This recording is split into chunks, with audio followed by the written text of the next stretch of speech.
Assalamu alaikum students, this is Dr. Fahad Amjad and welcome to another lecture on supply chain management.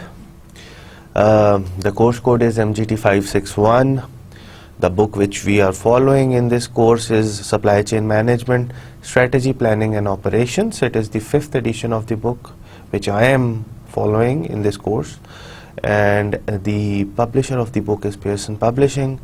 The author of the book are Sunil Chopra and Peter Mandel. Before starting today's lecture, let me first recap the things which we have done so far, or which we have covered so far in the last lecture. In the last lecture we concluded the chapter 6 of the book, which is on designing global supply chain networks. उसके अंदर basically हमने देखा कि जी जब आप globalise करते हो अपने बिजनेस को तो कौन कौन से नए रिस्क या कौन कौन सी अनसर्टेनिटीज़ आती हैं, और उन अनसर्टेनिटीज़ या उन रिस्क को मिटिगेट किस तरह किया जा सकता है. पहले तो हमने देखा मिटिगेशन स्ट्रैटेजीज़ कि किस तरीके से हम अपनी स्ट्रैटेजीज़ बना सकते हैं जिससे वो जो रिस्क है वो कम हो. उसके बाद हमने जो आखिरी पार्ट था उस चैप्टर का, उसके अंदर हमने देखा था कि किस तरीके से हम अंडर दी प्रेजेंस या इन दी प्रेजेंस ऑफ रिस्क हम किस तरीके से डिसीजन ले सकते हैं. उसके अंदर हमने डिस्काउंटेड कैश फ्लो मेथड देखा और हमने डिसीजन ट्री मेथडोलॉजी देखी. डिस्काउंटेड कैश फ्लो मेथड जो था, उस जब हम रिस्क या अनसर्टेनिटी की प्रेजेंस में लेते हैं तो हमने देखा कि discounted cash flow method was not very effective. तो उसके लिए हमने फिर उसके बाद डिसीजन ट्री मेथडोलॉजी देखी. There is only one technique which takes risk or uncertainty into consideration, and that technique is decision tree methodology. हमने डिसीजन ट्री मेथडोलॉजी भी देखी कि जी उसके अंदर क्या क्या प्रोसेसेस हैं, क्या क्या काम करने पड़ते हैं, उसके अंदर किस किस तरीके का डेटा हमारे पास होना चाहिए. तो ये सारी की सारी चीज़ें हमने चैप्टर 6 के अंदर कवर की हैं. आज के लेक्चर के अंदर जो हम टॉपिक्स कवर करेंगे, that will be related to the chapter 7 of the book, that is demand forecasting in supply chain. Before starting this lecture, let me give you a brief overview of all the things which we can expect in this chapter. क्या learning objectives हैं इस पूरे chapter के, chapter 7 के. Of course we will be covering this chapters in different lectures, in multiple lectures, मगर overall इस chapter 7 के क्या लर्निंग ऑब्जेक्टिव है. You have to understand the role of forecasting for both an enterprise and as a supply chain. Forecasting अब तक as a BBA student या MBA student आप लोगों को फोरकास्टिंग का काफ़ी एक्सपोजर हो गया होगा. फोरकास्टिंग हर जगह पे यूज़ होती है. फोरकास्टिंग ऑपरेशंस को फोरकास्ट करने के लिए यूज़ होती है कि जी कितनी डिमांड है, कितनी कस्टमर की तरफ से आप डिमांड एक्सपेक्ट कर सकते हो. तो वो सारी की सारी जो डिमांड फोरकास्टिंग होती है, that is the premier first step in the supply chain के जी अगर आपके पास कस्टमर की डिमांड की फोरकास्ट नहीं है तो फिर आपका जो सारी का सारा सप्लाई चेन के रिसोर्सेज हैं हम उनको मोबिलाइज या उनको इंगेज नहीं कर सकते.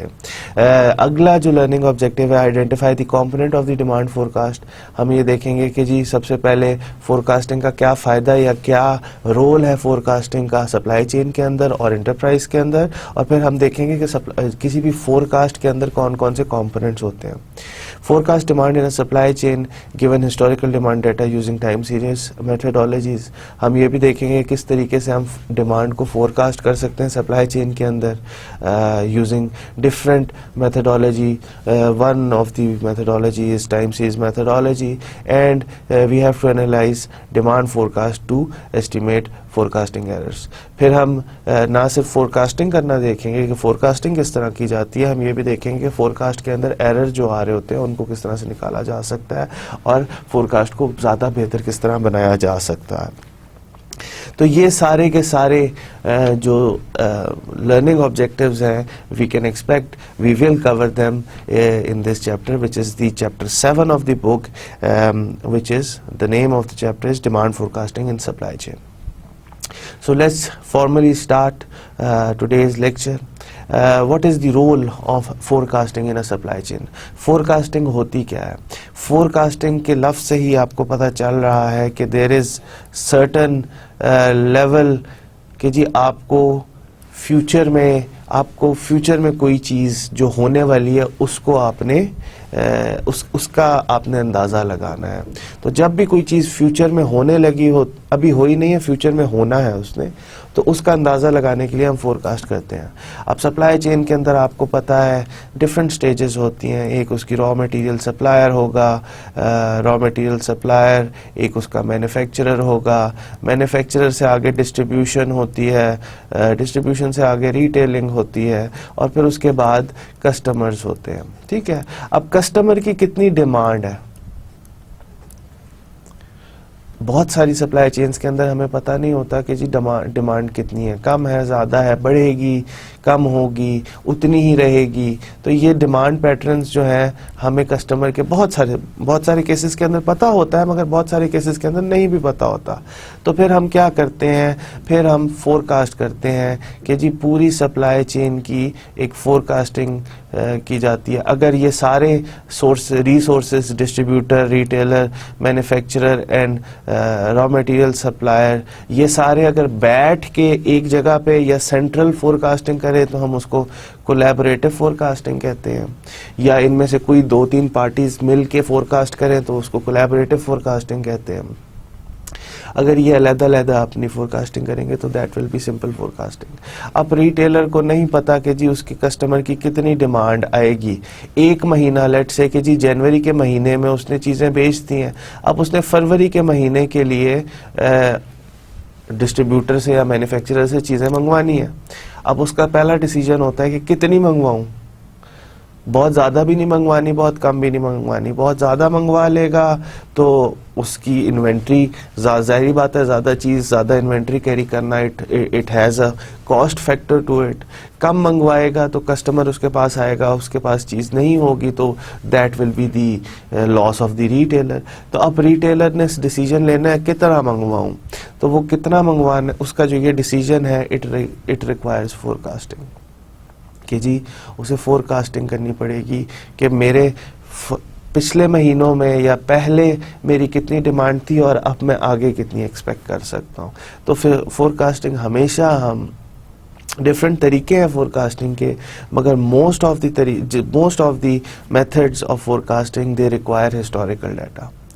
कुछ टेक्निक्स हैं जिसके अंदर हिस्टोरिकल डाटा की इतनी ज़रूरत नहीं होती, मगर most of the techniques of forecasting require historical data. ठीक है, तो forecasting is the basic planning decision in the supply chain. ठीक है, इसके अंदर it is a basic process in the supply chain कि जी आपने ये वाली एक्टिविटी है, ये वाला फोरकास्टिंग का प्रोसेस ही आपने करना ही करना है, और यही प्रोसेस या यही एक्टिविटी बाकी सारी चीज़ों को प्लान करने में इस्तेमाल होती है। अब आपके रिटेलर को पता है कि जी आपके कस्टमर की उसने फोरकास्ट की और उसे एक पता चल गया कि कस्टमर की कितनी डिमांड है, अगले महीने उसकी 2000 यूनिट्स की डिमांड है, फोरकास्ट करके उसने बता दी।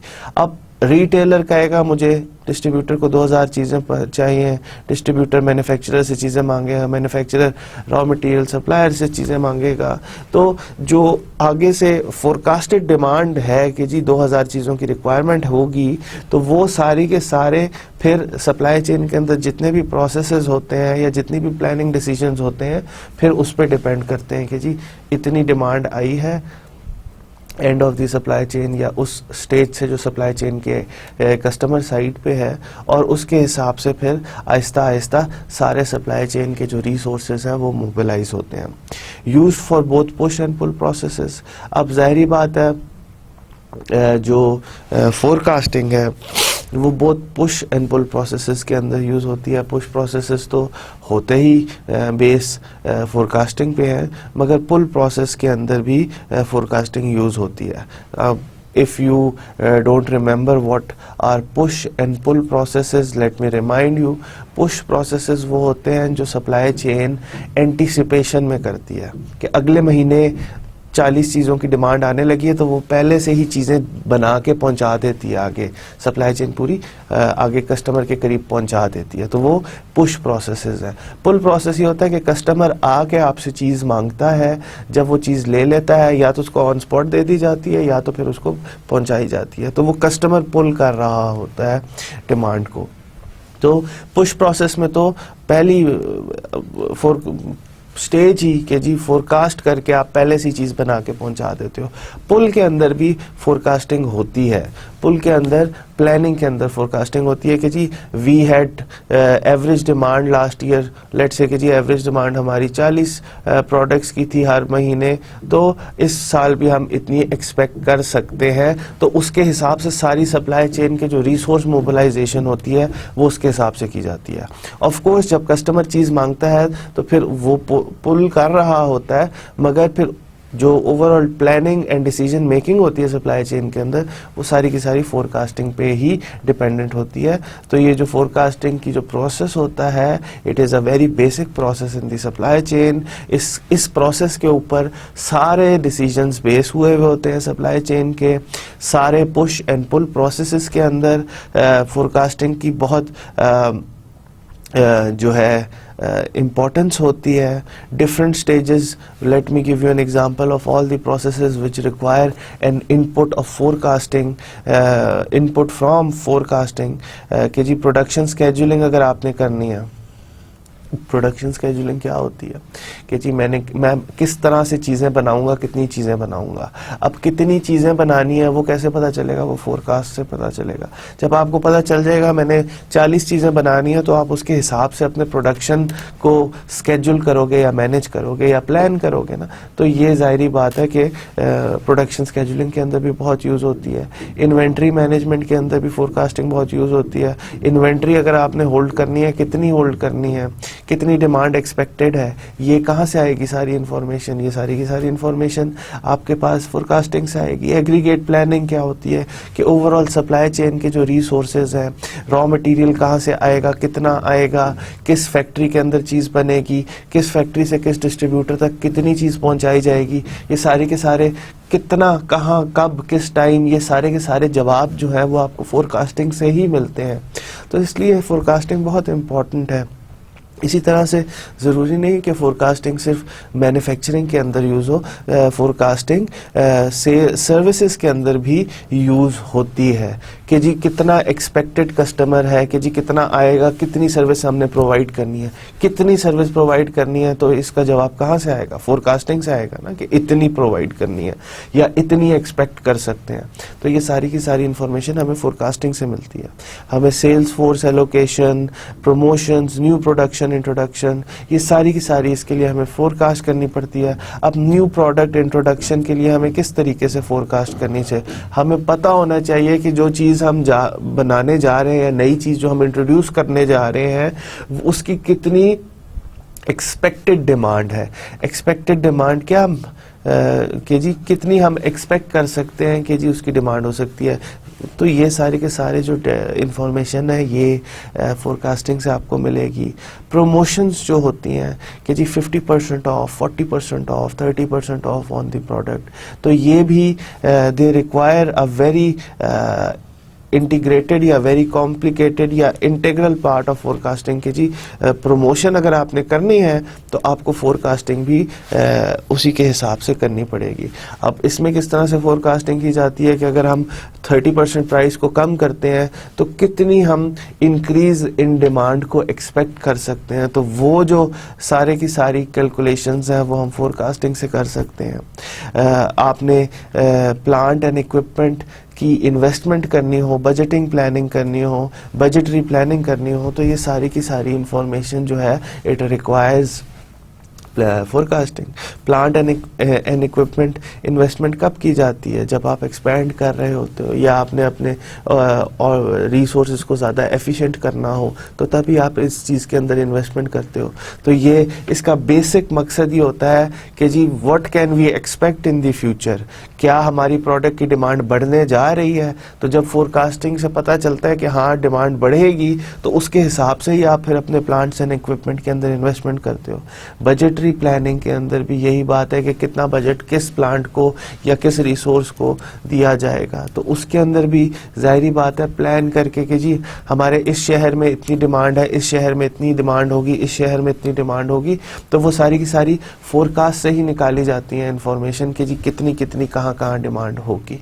तो उसके लिए भी बजटरी प्लानिंग में भी हम फोरकास्टिंग को यूज़ करते हैं। Workforce planning, hiring and lay off, ये भी वही बात है कि जी सेल्स के अंदर, सर्विसेज के अंदर भी हमारी फोरकास्टिंग की बहुत ज़रूरत होती है। तो ये सारे के सारे सप्लाई चेन के जो डिसीजंस हैं उसके अंदर इंटीग्रल जो पीस ऑफ इंफॉर्मेशन या दी मोस्ट प्रोमिनेंट या the most important piece of information कि जी कितना हम एक्सपेक्ट कर सकते हैं हमारी प्रोडक्ट की डिमांड होगी या कितना हम एक्सपेक्ट कर सकते हैं कि हमारी सर्विसेज की डिमांड होगी।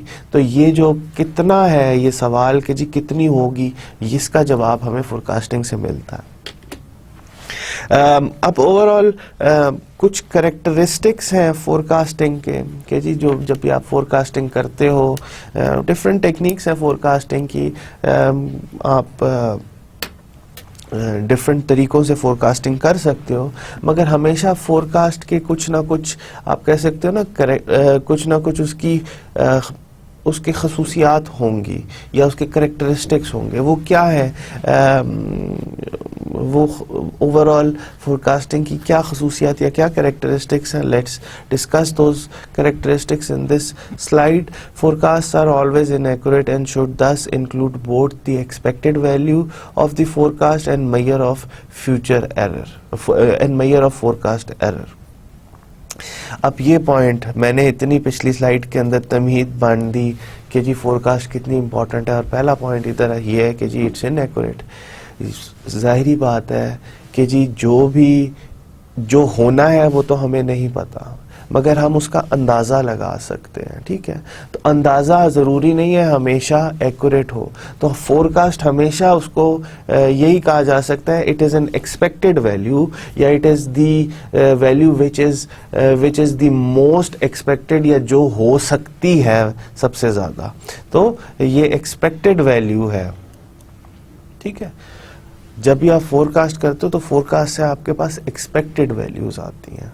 आपको फोरकास्ट ये नहीं बताती कि ये ही होगा, जो होना है वो तो अल्लाह को ही पता है, मगर हम लोग सिर्फ अंदाज़ा लगा सकते हैं कि क्या ये पॉसिबल है, क्या ऊपर जाएगा नीचे जाएगा। तो ये अंदाज़ा है, ये एक एक्सपेक्टेड वैल्यू है, ये एक वो वैल्यू है which is most probable to come या मोस्ट प्रोबेबल टू अपीयर, ठीक है। तो फोरकास्ट हमेशा इनएक्यूरेट होती हैं। डिफरेंट तरीके यूज़ किए जाते हैं फोरकास्ट करने के लिए, डिफरेंट तरीक़ों से डिफरेंट आंसर्स निकलते हैं। तो फोरकास्ट हमेशा इनएक्यूरेट होती हैं। उन फोरकास्ट आपको एक एक्सपेक्टेड वैल्यू देती हैं, और हमें ज़रूरी है कि जब भी हम फोरकास्ट निकाल रहे हो तो हमारे पास फोरकास्ट का एरर मैयर करने का भी कोई ना कोई तरीका होना चाहिए, ठीक है।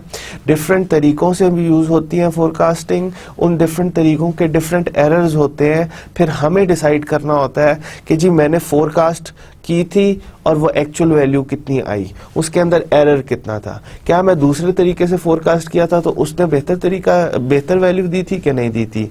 तो फोरकास्ट की हमेशा वैल्यूज इनएक्यूरेट होती हैं, दे आर एक्सपेक्टेड वैल्यूज, मगर हमें हमेशा फोरकास्ट के साथ फोरकास्टिंग का एरर भी कैलकुलेट करना चाहिए ताकि हमें पता हो कि जो हम तरीका यूज़ कर रहे हैं वो कितना फ़ायदेमंद है, ठीक है। फोरकास्टिंग का जो तरीका है, long term forecast are usually less accurate than short term forecast. यही बात है कि जी जितना आप फ्यूचर में दूर जाते जाएंगे उतनी ज़्यादा जो फोरकास्ट की एक्यूरेसी है वो कम होना शुरू हो जाएगी। या इसको मैं एक और तरीके से रिफ्रेश कर देता हूं कि जितना आप दूर जाता जाएंगे फ्यूचर के अंदर उतनी ज्यादा एरर आपके जो फोरकास्ट का है वो बढ़ता जाएगा।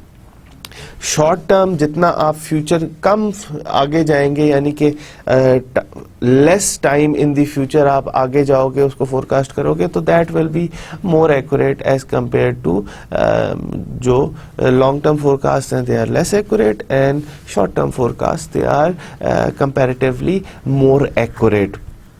अब तीसरा पॉइंट जो है characteristics of forecast, that is aggregate forecast are usually more accurate than disaggregate forecast. Aggregate forecast क्या होती हैं, डिसएग्रीगेट फोरकास्ट क्या होती हैं? एग्रीगेट फोरकास्ट बेसिकली जब आप सारी चीज़ों को मिला के एक दफ़ा फोरकास्ट करते हो, कि यानी कि अगर आप मुल्क का जीडीपी निकालना चाहते हो तो that will be much more accurate, क्योंकि आपने सारे मुल्क की जो प्रोडक्टिविटी है उसको एग्रीगेट करके फोरकास्ट किया। तो जब आप एग्रीगेट करते हो तो that it becomes much more accurate. मगर जब आप डिसएग्रीगेट कर देते हो कि जी इस कंपनी की इस ऑपरेशन के अंदर इस कंपनी की फ्यूचर डिमांड कितनी होगी, तो that will be much more, it will be much less accurate as compare to कि जी इस मुल्क का जीडीपी कितना होगा। तो क्यों? उसके अंदर क्या हो रहा है कि वो एग्रीगेशन हो रही है। कंपनी के केस के अंदर डिसएग्रीगेशन सिर्फ एक कंपनी को लिया जा रहा है। अगर आप एक इंडस्ट्री को, इंडस्ट्री की जो डिमांड है उसको फोरकास्ट करोगे तो that will be much more accurate as compare to कि अगर आप उस इंडस्ट्री के अंदर एक छोटी कंपनी की डिमांड को फोरकास्ट करना चाहोगे। क्यों? क्योंकि वो जो होता है ना, एग्रीगेशन से बहुत सारे जो वेरिएशंस होती हैं वो कैंसल आउट होके आपको कुछ एक्यूरेट आंसर मिलता है। In general, the farther up the supply chain a company is, the greater is the distortion of information it receives. अब वही बात है कि सप्लाई चेन के अंदर कंपनी की जितनी कस्टमर से दूर होगी, ठीक है, जितनी वो कस्टमर से दूर होगी उतनी ज़्यादा उसके पास उतनी डिस्टॉर्टेड या उतनी लेस एक्यूरेट इंफॉर्मेशन उस कंपनी के पास होगी। अब आपकी सप्लाई चेन के अंदर मैं फिर से रिप्रेजेंट कर देता हूँ कि जी रॉ मटेरियल सप्लायर्स होते हैं, आपके मैन्युफैक्चरर होते हैं, ये डिफरेंट स्टेजेस है ना सप्लाई चेन की। डिस्ट्रीब्यूटर होगा, डिस्ट्रीब्यूटर के बाद रिटेलर होगा और रिटेलर के बाद कस्टमर आता है, ठीक है। तो सबसे एक्यूरेट इंफॉर्मेशन रिटेलर के पास होती है डिमांड की, कस्टमर डिमांड की, फिर उसके बाद डिस्ट्रीब्यूटर के पास होती है, फिर मैन्युफैक्चरर, और फिर सबसे जो लेस एक्यूरेट इंफॉर्मेशन होगी वो रॉ मटेरियल सप्लायर के पास होगी about the demand of the customer, ठीक है। तो ये सारे के सारे कैरेक्टरिस्टिक्स हैं। इसीलिए सप्लाई चेन के अंदर कहा जाता है कि जी कोलैबोरेटिव फोरकास्टिंग बहुत फ़ायदामंद होती है सारी पार्टीज़ के लिए, कि जब सारी पार्टीज़ एक साथ मिल के सारी stages of the supply chain मिल के फोरकास्टिंग करते हैं तो it is much more useful, ज़्यादा फ़ायदामंद होती है सप्लाई चेन के लिए। तो ये कैरेक्टरिस्टिक्स हैं फोरकास्टिंग के, कि जी फोरकास्टिंग हमेशा इनएक्यूरेट होती है, उसकी वो हमेशा आपको एक एक्सपेक्टेड या मीन वैल्यू बताती है, और ज़रूरी है कि जब भी आप फोरकास्टिंग कर रहे हो तो आप फोरकास्टिंग का जो एरर है उसको भी कैलकुलेट करें। फिर आपको ये बात कि जी लॉन्ग जितनी दूर टाइम में, जितना दूर आप जाएंगे टाइम में फोरकास्ट करेंगे तो that will be less accurate as compare to short term forecast. Aggregate forecast are more accurate than disaggregate forecast. अगर आप किसी इंडस्ट्री की फोरकास्ट कर रहे हैं कि जी इंडस्ट्री के अंदर ग्रोथ, या इंडस्ट्री की पूरी सीमेंट इंडस्ट्री की पाकिस्तान में कितनी डिमांड आएगी, इस साल इतनी थी, अगले साल कितनी आएगी, तो ये वाला जो फोरकास्ट है it will be much more accurate as compared कि जी अगर आप सिर्फ एक कंपनी, सीमेंट इंडस्ट्री की एक कंपनी की डिमांड के अंदर चेंज को फोरकास्ट करें। In general, the farther up the supply chain a company is, the greater is the distortion of information it receives. कि जितनी दूर होती है कंपनी कस्टमर से, या जितनी further up the supply chain company होती है उतनी ज़्यादा जो है डिस्टॉर्शन होती है इंफॉर्मेशन के अंदर, ठीक है।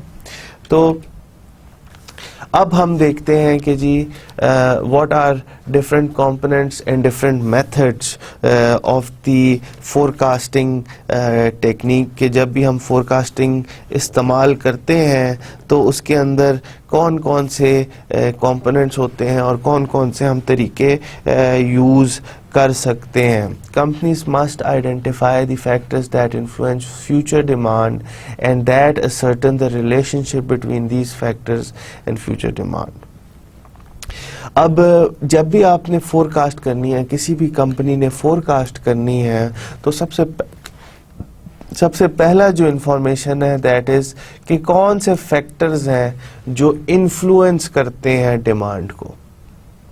ठीक है कि जी अगर मैं अपनी चीज, अपनी प्रोडक्ट की प्राइस कम करता हूं तो उसकी डिमांड बढ़ती है, अगर मैं अपनी प्रोडक्ट की जो है क्वालिटी अच्छी करता हूं तो उसकी डिमांड बढ़ती है। तो ये सारे के सारे फैक्टर्स जो है वो देखने होते हैं कि जी कौन कौन से फैक्टर्स हैं। अगर मैं अपनी मार्केटिंग या अपनी एडवर्टाइजमेंट की जो एफर्ट्स हैं उनको बढ़ाता हूं तो मेरी प्रोडक्ट की ज़्यादा डिमांड होती है। इसी तरीके से अगर इकोनॉमी की जो स्टेट है अच्छी इकोनॉमी है तो मेरी प्रोडक्ट की डिमांड बढ़ती है। तो ये सारे के सारे कंपनी को फैक्टर्स आइडेंटिफाई करने होते हैं। कुछ फैक्टर्स हम देख लेते हैं कि जी पहली चीज़ तो ये होती है कि जी पास्ट डिमांड।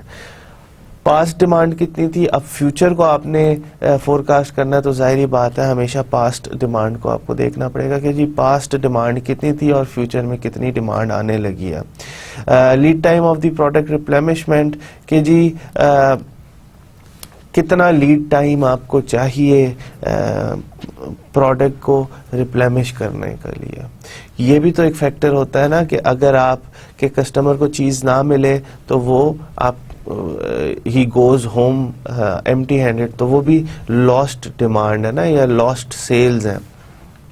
तो आपको ये भी देखना पड़ता है कि जी कितना लीड टाइम प्रोडक्ट रिप्लेनिशमेंट के अंदर होगा। प्लान्ड एडवर्टीजमेंट्स और मार्केटिंग एफर्ट्स, अगर मैं अपनी एडवर्टीजमेंट बढ़ाता हूँ या मैं अपनी मार्केटिंग एफर्ट्स बढ़ाता हूँ तो डिमांड में कितनी चेंज आएगी। प्लान्ड प्राइस डिस्काउंट्स कि जी जो डिस्काउंट्स मैं देता हूँ, प्राइस के अंदर कमी देता हूँ तो उससे मेरी जो डिमांड है प्रोडक्ट की डिमांड उसमें कितनी चेंज आएगी। अगर इकोनॉमी की जो स्टेट है वो अच्छी होती है तो फिर कितनी डिमांड होगी, बुरी होती है तो फिर कितनी डिमांड होगी, इसी लेवल पे रहती है तो फिर कितनी डिमांड होगी। Actions that the competitors take, जो आपके कंपेटिटर्स हैं वो जो एक्शन लेंगे तो उससे क्या फ़र्क पड़ेगा, उससे भी जाहिर बात है डिमांड। अगर आपका कंपेटिटर आपसे सस्ती चीज़ बेचेगा तो फिर आपकी डिमांड के अंदर, आपकी प्रोडक्ट की डिमांड के अंदर तो फ़र्क आएगा ना। तो अब मैंने आपको बताया था कि जी जो फोरकास्टिंग होती है उसके डिफरेंट तरीके होते हैं। तो ये जो स्लाइड है ये आपको बताती है कि जी के कौन कौन से तरीके होते हैं जिनसे what are the methods with which आप फोरकास्ट कर सकते हो। सबसे पहला मेथड जो है वो क्वालिटेटिव होता है।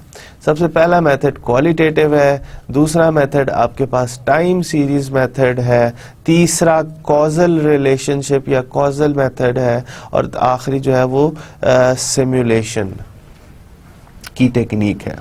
सिमुलेशन की टेक्निक जो है वो डिफरेंट ये जो टाइम सीरीज और कॉजल रिलेशनशिप होता है ना, सिमुलेशन इन दोनों को इन कंसिडरेशन रख के हम यूज़ करते हैं।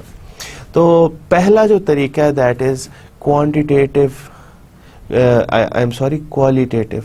अब क्वालिटेटिव ये है कि जी यू रिलाई ऑन एक्सपर्ट्स, ठीक है। इसके अंदर कोई हार्ड डाटा या हार्ड क्वांटिफिकेशन नहीं होनी। इसके अंदर एक्सपर्ट्स की ओपिनियन या एक्सपर्ट्स की जजमेंट को कंसिडर किया जाता है।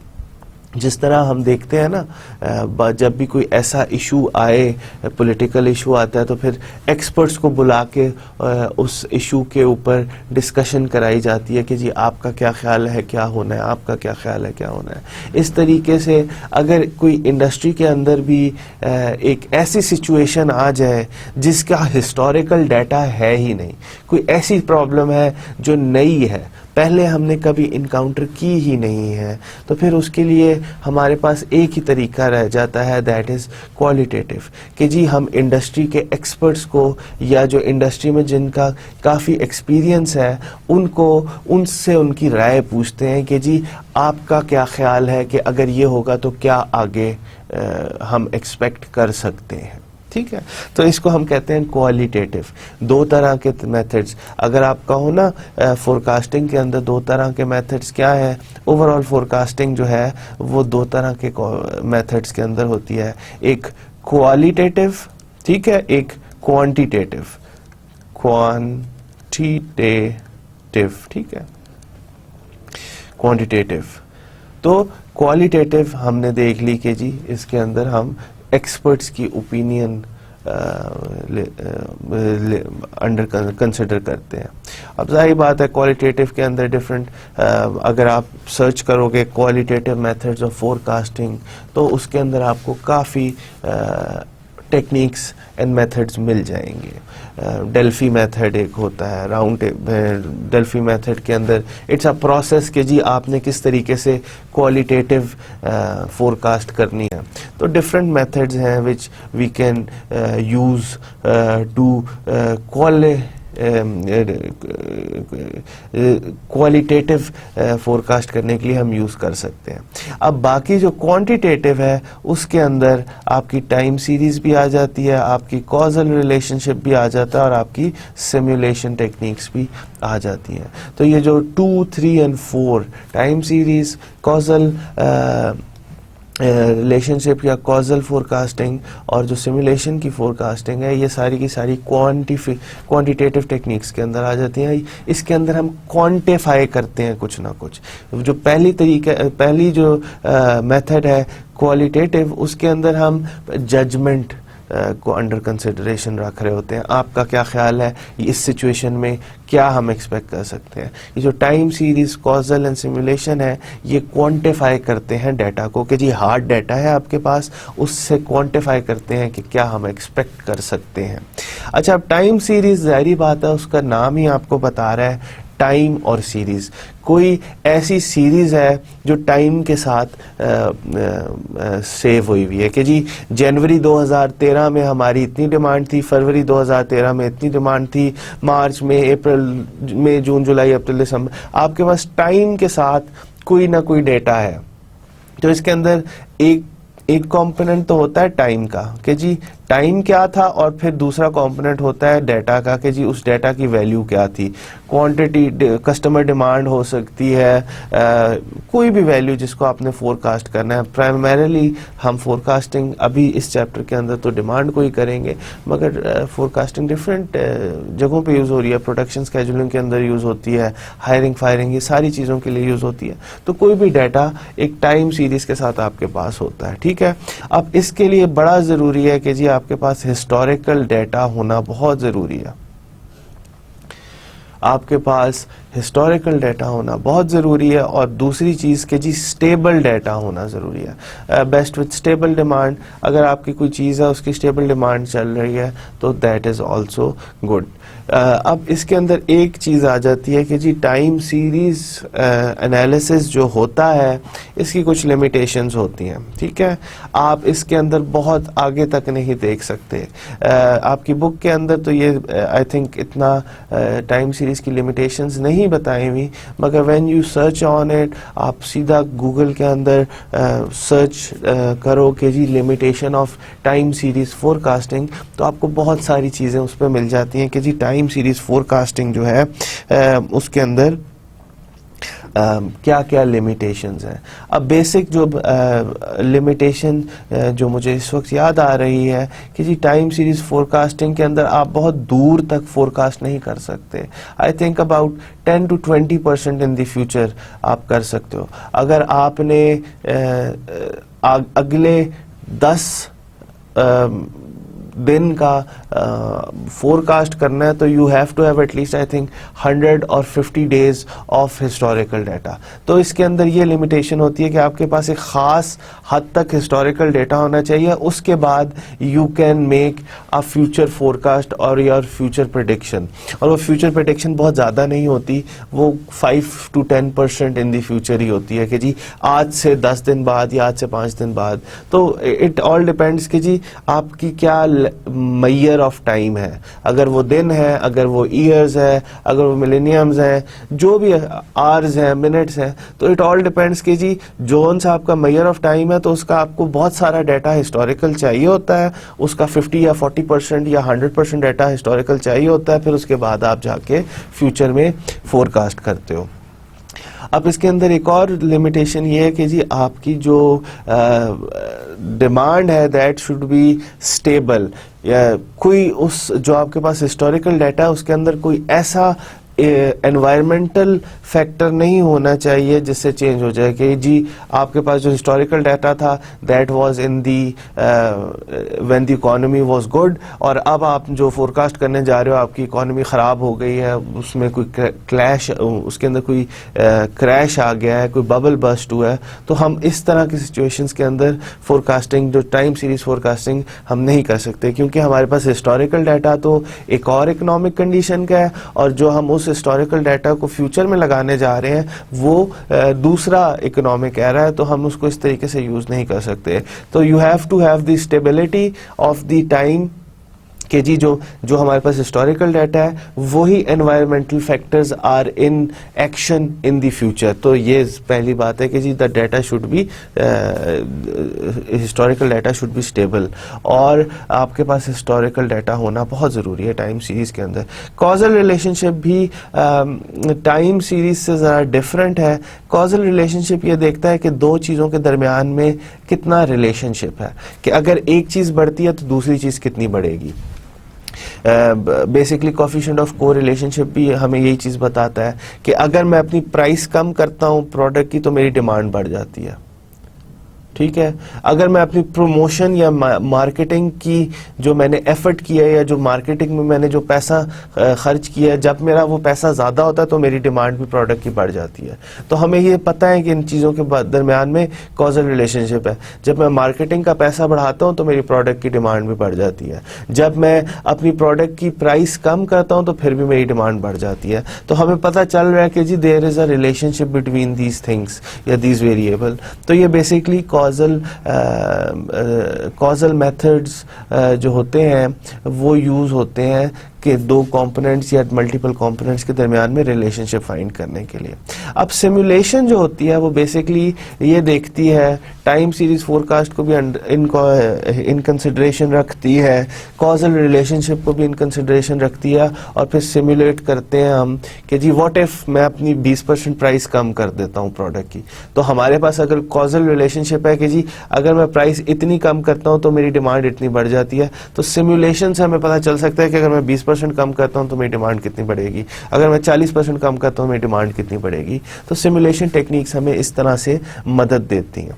तो overall if you want to summarise कि जी कौन कौन से मेथड्स हैं फोरकास्टिंग के अंदर, तो मैंने आपको एक कैटेगराइजेशन बता दी कि जी क्वालिटेटिव टेक्निक्स हैं और क्वांटिटेटिव टेक्निक्स हैं। क्वालिटेटिव टेक्निक्स के अंदर वो टेक्निक्स होती हैं जिसके अंदर आप जजमेंट ऑफ द एक्सपर्ट्स या उन लोगों की जजमेंट पर रिलाई करते हैं जो इंडस्ट्री के अंदर होते हैं, जिन्होंने इंडस्ट्री को सर्व किया होता है, जिनका एक्सपीरियंस होता है। तो इसको हम क्वालिटेटिव फोरकास्टिंग कह सकते हैं। क्वांटिटेटिव फोरकास्टिंग वो होती है जिसके अंदर हम क्वांटिफाई करते हैं कुछ ना कुछ। तो इसके अंदर टाइम सीरीज एनालिसिस भी आ सकता है, इसके अंदर कॉजल रिलेशनशिप भी आ सकते हैं, इसके अंदर सिमुलेशंस भी आ सकती हैं। आपकी बुक के अंदर नहीं दिए हुए टाइम सीरीज फोरकास्टिंग की जो वीकनेस है, मगर आई वुड रिकमेंड कि आप ज़रूर इंटरनेट पे जाके weaknesses of time series forecasting देखें कि जी टाइम सीरीज फोरकास्टिंग जब हम करते हैं तो उसके अंदर क्या लिमिटेशंस हैं, क्या उसकी वीकनेसेस हैं, ठीक है। इसी तरीके से कॉजल फोरकास्टिंग जब हम करते हैं उसके क्या वीकनेसेस हैं, उसके क्या लिमिटेशंस हैं, सिमुलेशन की क्या वीकनेसेस हैं, सिमुलेशन की क्या लिमिटेशंस हैं। डिफरेंट कंपोनेंट होते हैं आपकी, कभी जब भी हम फोरकास्ट करते हैं उस फोरकास्ट के अंदर डिफरेंट कंपोनेंट्स होते हैं। जाहिर बात है हम फोरकास्ट क्यों करते हैं कि जी हमारे पास अभी ऑब्जर्वेशन ये और हमने फ्यूचर को वो करना है, जो है उसको फोरकास्ट करना है, या फ्यूचर की एक्सपेक्टेड वैल्यू या एक्सपेक्टेड डिमांड या एक्सपेक्टेड डाटा हमने निकालना है। तो किसी भी फोरकास्ट के अंदर दो तीन कंपोनेंट्स होते हैं। एक तो उसका लेवल होता है, कि जी क्या कितनी डिमांड होगी, दूसरी उसके अंदर ट्रेंड होता है कि जी ग्रोथ कितनी हो रही है या कमी कितनी हो रही है, और तीसरी चीज उसके अंदर सीजनैलिटी होती है। अब ये जो तीनों चीजें हैं ये सिस्टेमिक या सिस्टमिक कंपोनेंट्स के अंदर आ जाते हैं कि जी systemic component of the forecast are level, trend and seasonality. ठीक है, तो किसी भी जब भी हम फोरकास्ट करते हैं तो उसके अंदर एक सिस्टेमिक कंपोनेंट होता है और एक रैंडम कंपोनेंट होता है। रैंडम कंपोनेंट जो जिंदगी, जो इस दुनिया का रैंडम नेचर है, वो उसको मेजर करने के लिए हम डाल देते हैं कि हमारी, इसलिए मैं आपको कह रहा हूँ फोरकास्ट एक्सपेक्टेशन होती है, एक्सपेक्टेड होती है या मीन वैल्यू होती है। तो वो जो एक्सपेक्टेड वैल्यू होती है वो तो हम सिस्टेमिक कंपोनेंट से निकाल देते हैं, मगर जाहिर बात है ज़रूरी नहीं है कि जी उसके अंदर वो बिल्कुल एक्यूरेट है। उसके अंदर कोई रैंडम कोई ना कोई रैंडम कंपोनेंट होता है, कोई कभी जितनी हमने डिमांड की होती है उससे कमी ज़्यादा हो जाती है। तो वो जो रैंडम कंपोनेंट को हमने मॉडल करना होता है तो वो रैंडम कंपोनेंट से हो जाती है। तो जब भी हम कोई फोरकास्ट करते हैं उसके अंदर दो बेसिक कंपोनेंट्स होते हैं। पहला कंपोनेंट उसका सिस्टेमिक कंपोनेंट होता है, दूसरा कंपोनेंट उसका रैंडम कंपोनेंट होता है। सिस्टेमिक कंपोनेंट के अंदर हम लेवल देख रहे हो, उसके तीन एडिशनल जो कंपोनेंट्स होते हैं वो लेवल, ट्रेंड एंड सीजनैलिटी। अब मैं आपको लेवल, ट्रेंड और सीजनैलिटी की इधर सिंपल एग्जांपल बता देता हूं कि जी देखें, ये लेट्स से कि जी किसी चीज की डिमांड ऐसे आ रही है, ठीक है। Let me make it much more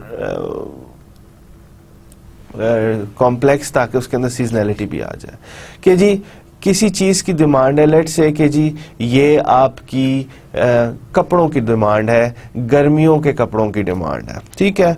तो इसके अंदर आप देखें ये जो बता रहा है, लेवल बता रहा है कि जी इस लेवल से ये स्टार्ट हो रही है, ठीक है, इस लेवल से ये स्टार्ट हो रही है या इतनी इसकी डिमांड है, तो ये इसका लेवल बताता है। अब ट्रेंड क्या बता रहा है, इसके अंदर ये जो स्ट्रेट लाइन है ये आपको बता रही है ट्रेंड की कि जी आहिस्ता आहिस्ता जैसे जैसे पॉपुलेशन बढ़ रही है वैसे वैसे आपकी जो कपड़ों की, गर्मियों के कपड़ों की डिमांड है वो भी बढ़ रही है। अब सीजनैलिटी कंपोनेंट ये देखें आपको ये बता रहा है कि जी गर्मी सर्दी, गर्मी सर्दी, गर्मियों में डिमांड बढ़ जाती है, सर्दियों में कम हो जाती है, गर्मियों में डिमांड फिर बढ़ जाती है, सर्दियों में। तो जो सीजनल कंपोनेंट है, गर्म कपड़ों की, गर्मियों के कपड़ों की जो डिमांड है उसके अंदर सीजनैलिटी भी होती है कि जी जैसे सीजन आता है तो डिमांड बढ़ जाती है, सीजन जाता है तो डिमांड कम हो जाती है। उसका एक लेवल है कि जी वो किसी एक खास लेवल से स्टार्ट हो रहा है, जीरो से नहीं स्टार्ट हो रहा, वो एक खास 100 मिलियन 200 मिलियन जो भी आप उसको कहें वो उस लेवल से स्टार्ट हो रहा है। और उसके अंदर एक ट्रेंड है कि जैसे जैसे पॉपुलेशन बढ़ रही है उसकी डिमांड भी आहिस्ता आहिस्ता बढ़ रही है।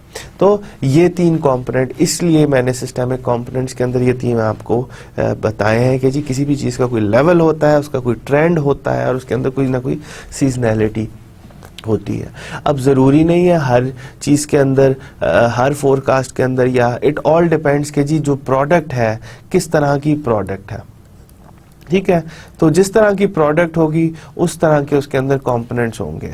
अब कमोडिटीज़ जो होती हैं, या आटा होता है, चावल होता है, उसके अंदर या चीनी होती है, तो उसके अंदर सीजनैलिटी का कंपोनेंट नहीं होता, उसके अंदर सिर्फ लेवल होता है और ट्रेंड होता है कि जी क्या लेवल है और कैसे कैसे वो क्या ट्रेंड है जिससे वो वीपर बढ़ रहा है या ऊपर हो रहा है या उसकी डिमांड नीचे हो रही है।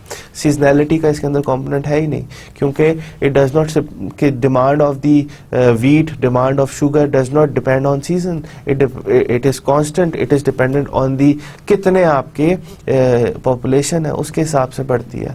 जो चेंज इन पॉपुलेशन है उससे उसका ट्रेंड पता चल जाता है कि जी पिछले साल इतनी पॉपुलेशन थी, इस साल इतनी पॉपुलेशन है, तो कितनी एक्सपेक्टेड इंक्रीज आ रही है वो आपको ट्रेंड से पता चल जाएगा।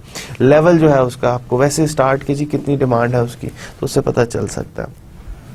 तो हम फोरकास्टिंग जब भी करते हैं, फोरकास्टिंग से हम एक ऑब्जर्व्ड डिमांड निकाल सकते हैं। उस फोरकास्ट के अंदर हमेशा दो तरह के कंपोनेंट्स होंगे, एक उसके अंदर सिस्टेमिक कंपोनेंट होगा और एक उसके अंदर रैंडम कंपोनेंट होगा। सिस्टेमिक कंपोनेंट जो है उसके अंदर एडिशनल तीन कंपोनेंट्स होते हैं, first is level, second is trend and third is seasonality, मगर it all depends upon the type of product, ठीक है। अगर ऐसी प्रोडक्ट है जिसके अंदर सीजनैलिटी है तो ठीक है, उसके अंदर सीजनल कंपोनेंट होगा। अगर ऐसी प्रोडक्ट है जिसके अंदर सीजनैलिटी नहीं है तो उसके अंदर सीजनैलिटी का कंपोनेंट नहीं होगा।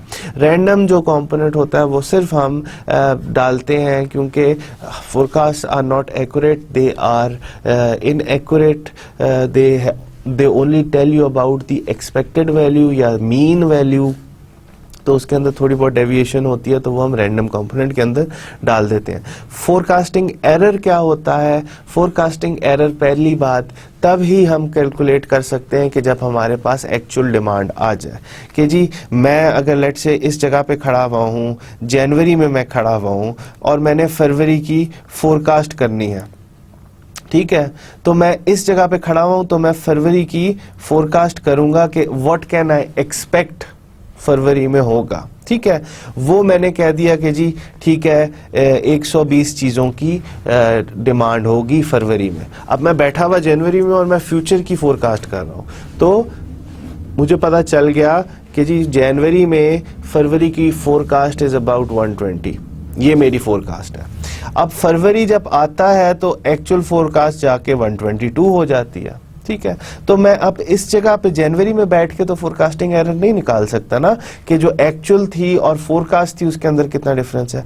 तो मैं फरवरी में जब एक्चुअल डिमांड आती है तो तब भी बता सकता हूँ कि जी मैंने तो 120 कही थी मगर 122 डिमांड आ गई है, तो इसके अंदर एरर कितना है? इसके अंदर दो डिमांड्स का, अभी 2 यूनिट्स का एरर था। अभी हम आगे पढ़ेंगे कि हम इसको किस तरह से निकाल सकते हैं, मगर आइडिया आपको दे रहा हूं कि जब भी हम फोरकास्ट का एरर निकालते हैं उसके लिए हमें 2 चीजें चाहिए होती हैं, एक तो फोरकास्टेड वैल्यू और एक एक्चुअल वैल्यू। तो अब हम फोरकास्ट करते हैं बैक इन टाइम, फ्यूचर के लिए फोरकास्ट करते हैं। जब फ्यूचर हो जाता है तो फिर हम कैलकुलेट करते हैं कि हाँ जो मैंने कैलकुलेट फोरकास्ट की थी और जो एक्चुअली हुआ उसके अंदर कितना डिफरेंस था। बेसिकली जो आपके पास अप्रोचेस हैं फोरकास्ट करने की कि जी क्या तरीका है जिससे हम फोरकास्ट करें, हमें क्या क्या चीज़ें हैं जिनका हमें ख्याल रखना पड़ता है, या किस तरीके से हम किन चीज़ों का ख्याल रख के हम फोरकास्ट करें। तो सबसे पहला तरीका, जो सबसे पहली इंफॉर्मेशन है कि जी क्या कौन कौन सी जो कैरेक्टरिस्टिक या कौन कौन से जो इम्पॉर्टेंट पॉइंट्स हैं जिनको अंडर कंसिडरेशन रख के हमने फोरकास्टिंग करनी होती है। सबसे पहला, you have to understand the objective of forecasting, कि आप फोरकास्टिंग क्यों कर रहे हो, ये बहुत इंपॉर्टेंट है, क्यों फोरकास्ट कर रहे हो। Then integrate demand planning and forecasting throughout the supply chain. अब सप्लाई चेन में सबसे पहले इंपॉर्टेंट ये है कि आप फोरकास्ट क्यों कर रहे हो, फिर आपने डिमांड प्लानिंग और forecasting throughout the supply chain इनको इंटीग्रेट करना है कि फोरकास्टेड वैल्यूज जो आ रही हैं और उसके हिसाब से जो आप प्लानिंग कर रहे हो उनको इंटीग्रेट करें। Identify the major factors that influence the demand forecast, कि जो आपकी डिमांड आएगी कस्टमर से उसके अंदर बेसिक फैक्टर्स कौन कौन से हैं, you have to identify. Forecast at an appropriate level of aggregation, एक ऐसे लेवल ऑफ एग्रीगेशन पे फोरकास्ट करो कि जी उसके अंदर एक्यूरेसी ज़्यादा हो। मैंने शुरू में आपको बताया था ना, फोरकास्ट जो होती हैं वो ज़्यादा एक्यूरेट होती हैं जब उसके अंदर ज्यादा एग्रीगेशन हो, और वो कम एक्यूरेट होती हैं जब उनके अंदर एग्रीगेशन कम हो। तो you have to have appropriate level of aggregations. Establish performance and error measures for the forecast। तो बेसिक अप्रोच सप्लाई चेन के अंदर जब आपने बेसिक फोरकास्टिंग करनी होती है तो उसकी अप्रोच क्या है, उसका तरीका क्या है, किन चीज़ों का आपका ख्याल रखना पड़ता है, वो ये है कि जी सबसे पहले आपको पता होना चाहिए कि आपका ऑब्जेक्टिव क्या है फोरकास्टिंग का, फिर आपने demand planning and forecasting in the supply chain उसको इंटीग्रेट करना है। आपने बताना है कि what are the major factors, कौन कौन से फैक्टर्स हैं जो आपकी प्लानिंग या आपकी फोरकास्टिंग को इन्फ्लुएंस करते हैं। आपने लेवल ऑफ एग्रीगेशन बताना है कि जी अपनी फोरकास्ट को इस तरीके से एग्रीगेट करना है या इस लेवल तक एग्रीगेट करना है कि उसकी एक्यूरेसी बढ़ जाए, बहुत नीचे लेवल या बिल्कुल डिसएग्रीगेटेड लेवल पे नहीं जाना, आपने एग्रीगेटेड लेवल पे जाना है ताकि फोरकास्टिंग की एक्यूरेसी ज़्यादा बेहतर हो। Establish performance and error Maihar, और आखिरी चीज़ ये है कि जी आपने एरर मैयर जो फोरकास्टिंग के अंदर होती है वो भी बहुत ज़रूरी है। अब हम देखते हैं कि जब हम टाइम सीरीज फोरकास्टिंग करते हैं तो किस किस तरीके से हम सिस्टेमिक कंपोनेंट को मेजर कर सकते हैं। रैंडम कंपोनेंट की बात नहीं हो रही, दो कंपोनेंट थे ना किसी भी फोरकास्ट के अंदर, एक सिस्टेमिक कंपोनेंट होता है, एक उसके अंदर रैंडम कंपोनेंट होता है। रैंडम कंपोनेंट को तो हम किसी तरीके से मॉडल कर ही नहीं सकते, थोड़ा बहुत random is random, we can not do anything about that. जो सिस्टेमिक कंपोनेंट होता है उसके लिए कुछ तरीके हैं जो हम यूज कर सकते हैं। We can either go for multiplicative, जिसके अंदर हम लेवल, ट्रेंड और सीजनल फैक्टर को मल्टीप्लाई करते हैं एक दूसरे के साथ। There is additive in which we can use level, trend and seasonal factors, इनको हम एड अप करते हैं एक दूसरे के साथ। और there is a mixed approach या मिक्स्ड मेथड, जिसके अंदर हम लेवल प्लस ट्रेंड को ऐड कर देते हैं और उसके साथ हम सीजनल फैक्टर को मल्टीप्लाई कर देते हैं। Most of the techniques in which, most of the methods or techniques in which we encounter these three components, level, trend and seasonal factors, इसके अंदर कोशिश यही होती है कि जी लेवल और ट्रेंड को हम एडअप कर दें और उसको मल्टीप्लाई कर दें सीजनल। तो मिक्स्ड जो मिक्स्ड अप्रोच है that is more common in this chapter as well, and in the practice the mixed component is much more used. अब बेसिकली हम आप देखते हैं कि जी किस तरीके से बेसिक नॉमेनक्लेचर देखते हैं कि जी जब भी हम टाइम सीरीज फोरकास्टिंग करते हैं, अब हम टाइम सीरीज फोरकास्टिंग की बात कर रहे हैं। Time series forecasting, time series forecasting से, टाइम से ही, इसके नाम से ही पता चल रहा है कि जी इसके अंदर कुछ ऐसा डाटा है जो टाइम के साथ रिलेट हुआ है, या वो सीरीज के अंदर डाटा है और वो टाइम डिफरेंट टाइम्स पे वो लिया हुआ है हमने, ठीक है। अब हमने जब भी फोरकास्टिंग करनी होगी तो हमने अगले टाइम की ना, लेट्स से कि जी एट टाइम टी मैं बैठा हुआ हूँ और मैंने अब इस टाइम से अगले टाइम की फोरकास्टिंग करनी है, तो वो मैंने टाइम t+1 की करनी है। तो अब हमने फोरकास्ट करनी है तो वो टाइम t+1 की करनी है। इस टाइम में तो मैं बैठा हूँ एट टाइम t, तो मुझे पता है कि क्या है। अब मैंने फोरकास्ट करनी है तो मैंने टाइम t+1 की करनी है ना, तो वो मुझे पता होनी चाहिए। तो हमें पता है कि जी लेवल कितना है, इस वक्त कितना लेवल है, ठीक है, और ट्रेंड कितना होना चाहिए, इस वक्त कितना ट्रेंड है, और उसके अंदर जो देखिए एट टाइम टी जो ट्रेंड था कि जी इतने रेट से चेंज हो रहा था, तो लेवल हमें पता है कि जी इस लेवल पे खड़ा हुआ, इस लेवल पे खड़ा हुआ। ये लेट्स से कि जी टाइम 0, अब मैंने टाइम 1 की जो है वो फोरकास्ट करनी है, तो मैं क्या करूंगा कि जी मुझे पता है लेवल क्या है और मुझे ये अंदाजा है कि कितनी तेजी से वो मूव कर रहा है, तो वो ट्रेंड आ जाएगा। और फिर उसके अंदर मल्टीप्लिकेटिव सीजनैलिटी के जी क्या अगले टाइम के अंदर कोई सीजनल कंपोनेंट है जिसकी वजह से उसकी डिमांड ऊपर या नीचे होगी। अगर सीजनैलिटी है तो हम उसको मल्टीप्लाई करेंगे। तो जब भी हमने फोरकास्ट करनी होती है, you have to estimate the level which is at time 0, you have to estimate the trend कि जी कितनी तेजी से वो ऊपर जा रहा है या कितनी तेजी से वो नीचे आ रहा है। you have to estimate the seasonal factor कि जी सीजनैलिटी कितनी है। सीजनल फैक्टर जो होती है ना वो उसकी डिमांड को ऊपर बढ़ा देता है, कम कर देता है, तो सीजनल फैक्टर आपको पता होना चाहिए। आपको डिमांड ऑब्जर्व पता होनी चाहिए। एक्चुअल इस एट टाइम टी की बात हो रही है कि जी टाइम टी पे कितनी डिमांड थी। अब आपने फोरकास्ट करनी है ना टाइम t+1 पे। आखिरी चीज़ है forecast of the demand for time T. तो ये forecast of the demand of the time T is used to calculate error in the technique. अब मैं आपको एक सिंपल सी एग्जांपल बताता हूँ कि किस तरीके से हम एक सिंपल डेटा को देख सकते हैं और उससे हम फोरकास्ट कर सकते हैं। अब ये आपके पास सामने एग्जांपल आ रही है टाहो सॉल्ट की, ठीक है।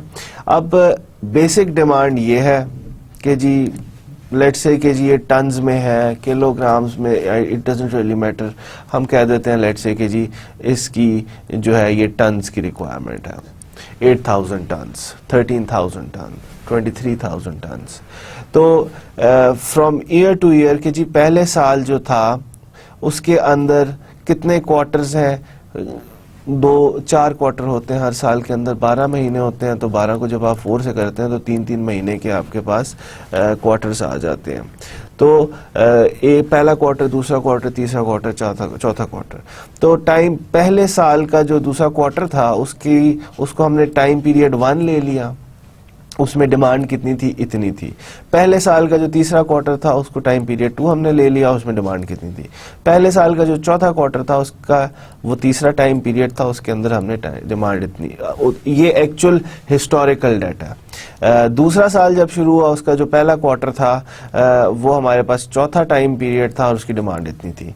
दूसरे साल का जब दूसरा क्वार्टर था वो 5वां टाइम पीरियड था, हमारी हिस्टोरिकल, ये हिस्टोरिकल टाइम पीरियड है ना, कि ये पहले से जितना आपके पास डेटा है तो उसको हमने टाइम पीरियड्स में डाल दिया है कि जो पहले साल का जो दूसरा क्वार्टर था या दूसरे साल का पहला क्वार्टर, ये सारे के सारे 3 साल का हमारे पास डेटा है और हर क्वार्टरली डेटा, और ये लेट्स से कि जी अब इतनी डिमांड है। अब हम खड़े हुए हैं कि जी अब हमने 12 क्या है, जो 12वां टाइम पीरियड है वो चौथे साल का पहला क्वार्टर है। अब हमने लेट्स से कि फोरकास्ट करना है कि जी दूसरे क्वार्टर में कितनी डिमांड होगी या तीसरे क्वार्टर में कितनी डिमांड होगी, तो हम किस तरीके से फाइंड आउट करेंगे। जब हम इस डेटा को प्लॉट करते हैं, let me show you this example in Excel. ये जो एक्सेल की शीट है वो आपको साथ मिलेगी। Let me exit from here and go to the Excel sheet. अब ये वही जो डिमांड है वो हमें इस तरीके से दी हुई है। जब आप इस डिमांड को प्लॉट करते हो कि जी let me just plot it, इसको मैं ऐसे सेलेक्ट करता हूँ और मैं कहता हूँ इंसर्ट, और इधर से एक प्लॉट डाल देता हूँ ऐसे करके। तो देखें इस प्लॉट को मैंने इजीली इस डिमांड को मैंने प्लॉट कर दिया। तो इसको मैं डिलीट कर देता हूँ, और अगर आप इसको इसी डाटा को जब आप प्लॉट करोगे तो आपके पास इस तरह का एक ग्राफ बन जाएगा। अब इसके अंदर देखें कि जी डिफरेंट टाइम पीरियड्स पे आपको डिफरेंट के जी जो ये पहला टाइम पीरियड था उस पे इतनी डिमांड थी, दूसरा टाइम पीरियड था उसमें 13,000 डिमांड थी, तीसरा टाइम पीरियड था उसके अंदर जो था 23,000 डिमांड थी। इस तरीके से आप देखो इसके अंदर एक डिमांड बढ़ती है, फिर डिमांड कम हो जाती है, फिर डिमांड बढ़ती है, फिर डिमांड कम हो जाती है, फिर डिमांड बढ़ती है, फिर डिमांड कम हो जाती है खास लेवल पे। और ये आहिस्ता आहिस्ता आपको नजर भी आ रहा है कि जी ये जो लाइन है ये आहिस्ता आहिस्ता ऊपर जाती जा रही है, ठीक है। तो अब हमने इसके अंदर फोरकास्ट करना है कि जी ठीक है 12 जो टाइम पीरियड से तब तक तो हमारे पास डाटा है। अब जो 13वां टाइम पीरियड होगा, विच मीन्स के जी जो चौथे साल का जो दूसरा क्वार्टर है उसके अंदर हमारे पास कितनी डिमांड आएगी, वो हम किस तरीके से निकालें। अब इसका सबसे पहला तरीका तो यह है, क्योंकि इसके अंदर सीजनैलिटी आ रही है। सीजनैलिटी क्या है, ये जो ऊपर जाता है फिर नीचे आ जाता है, फिर ऊपर जाता है फिर नीचे आ जाता है। अब इस डेटा के अंदर सीजनैलिटी आ रही है, तो हमारे पास सबसे पहला जो प्रोसेस होगा, जो सबसे पहला काम वो है कि जी क्योंकि इसके अंदर सीजनैलिटी आ रही है तो इस सीजनैलिटी को हम किस तरह से ख़त्म कर सकते हैं। ठीक है, ये सीजनैलिटी आ रही है ना, ये सीजनैलिटी फिर ऊपर जाती है, फिर नीचे आती है, फिर ऊपर जाती है। तो ये वही बात है ना कि ये ऐसे ऐसे ऐसे ऐसे ऊपर हो रहा है। तो अब ये सीजनैलिटी इसके अंदर आ रही है, तो इस सीजनैलिटी को सबसे पहले आपने ख़त्म करना है, क्योंकि आपने इस स्टेज पे इसकी डिमांड को फोरकास्ट करना है कि जी हम अगर चाहें कि जी इसका ट्रेंड क्या है, इधर तक तो हमारे पास ट्रेंड है, आगे क्या होने लगा है, तो उसकी हमने फोरकास्टिंग करनी है। तो वो जो ट्रेंड और लेवल जो है वो हमने जो निकालना है वो हम सीजनैलिटी को पहले ख़त्म करेंगे और फिर देखेंगे किस तरह। तो अगर इसके अंदर डाटा के अंदर सीजनैलिटी आ रही है तो first you have to cancel out the seasonality of the data. अब उसको सीजनैलिटी को कैंसिल करने के लिए हम किस तरह करते हैं, अब देखें ये जो लिखा हुआ है it is used to estimate the level and trend. ठीक है, हमने इस जगह पे इस डेटा का हमारे पास लेवल और ट्रेंड है। अब हमने फ्यूचर में जाके लेवल और ट्रेंड निकालना है, सीजनैलिटी नहीं निकालनी। आगे मैं आपको बताऊंगा कि सीजनैलिटी को भी किस तरह डाला जाता है, मगर एट दिस स्टेज हमने सिर्फ लेवल और ट्रेंड निकालना है। तो पहला काम हमारा ये होगा कि जो सीजनैलिटी आ रही है डाटा के अंदर, के जो उसके अंदर वेरिएशंस आ रही हैं, ऊपर नीचे हो रहा है, उसको हम किस तरह ख़त्म कर सकते हैं। उसको सबसे पहले हम इस तरीके से ख़त्म करेंगे। अब ये देखने में तो बहुत मुश्किल लग रहा है फॉर्मूला, मगर ये कोई मुश्किल नहीं है। इसके अंदर दो चीज़ें इंपॉर्टेंट है, एक P है और एक T है। ठीक है, इसके अंदर T की वैल्यू जो हमने प्रॉब्लम देखी है दैट इज उसके अंदर 3 आ जाएगी और P की जो वैल्यू है दैट इज 4। अब P क्या है, P जो है इसके अंदर पीरियोडिसिटी है। पीरियोडिसिटी का मतलब है कि किस पीरियड से जो आपकी सीजनैलिटी है वो रिटर्न कर रही है। अब देखें पहला टाइम पीरियड, दूसरा टाइम पीरियड, तीसरा टाइम पीरियड, चौथा टाइम पीरियड, फिर पहला टाइम पीरियड, दूसरा टाइम पीरियड, तीसरा टाइम पीरियड, चौथा टाइम पीरियड, फिर पहला टाइम पीरियड, दूसरा टाइम पीरियड, तीसरा टाइम पीरियड, चौथा टाइम पीरियड। तो इसको पीरियोडिसिटी कहते हैं कि सीजनैलिटी हर 4 पीरियड्स बाद आपकी वापस आ जाती है। तो उसको इसके अंदर हमने P की वैल्यू 4 कर दी और आपके पास टोटल कितने साल हैं, आपके पास 1 साल है, दूसरा साल है और तीसरा साल है। 3 साल आपके पास डेटा है। तो टाइम T की वैल्यू इसके अंदर T होगी और पीरियोडिसिटी जो है वो 4 होगी। अब आपने जब ये D मीन्स डिमांड, ठीक है, डिमांड, जब हम इसके अंदर 3 डालेंगे और P की वैल्यू के लिए 4 डालेंगे, व्हेन P इज इवन। अब इस केस के अंदर P जो है वो इवन है, तो उसके लिए हम ये वाला फॉर्मूला यूज करेंगे जो दिया है। ठीक है, ये वाला।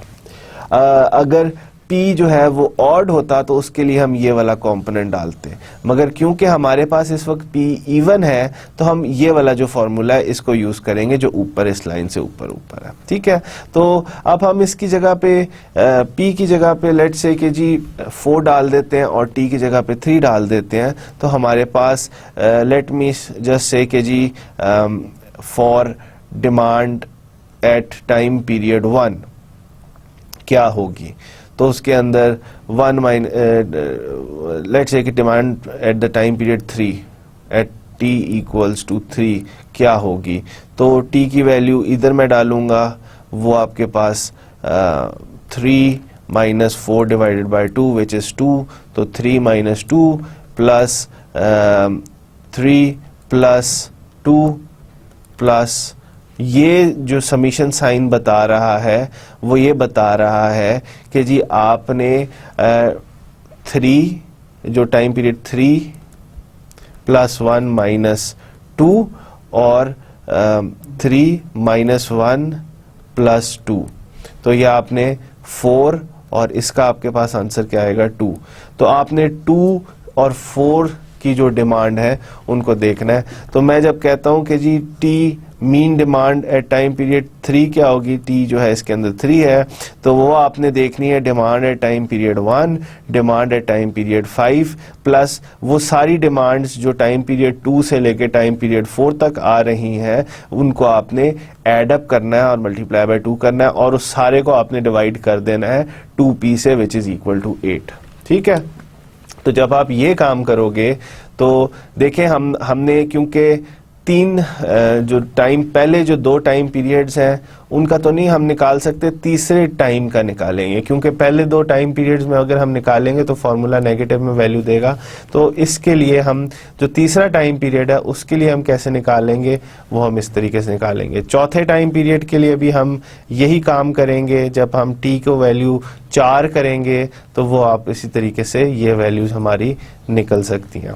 ये वही फॉर्मूला है कि जी जो B2 है, B2 की क्या वैल्यू है इसके अंदर, B2 इज दिस B6 जो है वो आपके पास ये है, इन दोनों को आपने ऐड अप करना है, +2 इंटू सम 3 to 4 कि जी जो B3 से लेके B5 तक सेल्स हैं उनकी वैल्यू को ऐड अप करना और मल्टीप्लाई बाय 2 करना और फिर उनको डिवाइडेड बाय 8 करना। ठीक है, तो let me show you Excel के अंदर किस तरह हुआ है।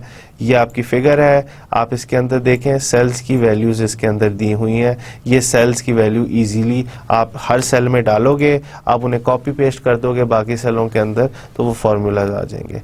तो जब आपके पास अब ये जो वैल्यू आ गई है, इसको जब आप प्लॉट करोगे इसी तरीके से जो मैंने आपको पहले दिखाया, इसको सिलेक्ट करें और टाइम पीरियड्स को सिलेक्ट करें, तो ये आपको जो पिंक डीसीजनलाइज्ड इंफॉर्मेशन मिल रही है ना, एक तो डिमांड एक्चुअल डिमांड है, उसके अंदर सीजनल कंपोनेंट आ रहा है, तो ये जो पिंक वाली लाइन है ये आपको डीसीजनलाइज्ड सीजन का जो कंपोनेंट है उसको एलिमिनेट करके बता रहा है कि जब आप सीजन को एलिमिनेट कर देते हो तो किस तरीके से, तो ये आपको एक लेवल और एक ट्रेंड बता रहा है कि जी इतना लेवल और इतना ट्रेंड। अब फ्यूचर में आप किस तरह आप इसको प्रोजेक्ट कर सकते हो, फ्यूचर वाला जो काम है वो मैं आपको अगले लेक्चर में बताता हूं। तो एट दिस स्टेज हमने क्या कर लिया, हमने डाटा को डीसीजनलाइज कर लिया। अब हमने फ्यूचर की प्रिडिक्शन करनी है ऑफ लेवल एंड ट्रेंड। ठीक है, हमने डाटा को डीसीजनलाइज कर दिया है, अब हमने फ्यूचर में लेवल और ट्रेंड निकालना है। ठीक है, तो वो जो लेवल एंड ट्रेंड निकालना है वो मैं आपको अगले लेक्चर में बताऊंगा। Until next time, this is doctor Fahad Amjad. अस्सलाम वालेकुम।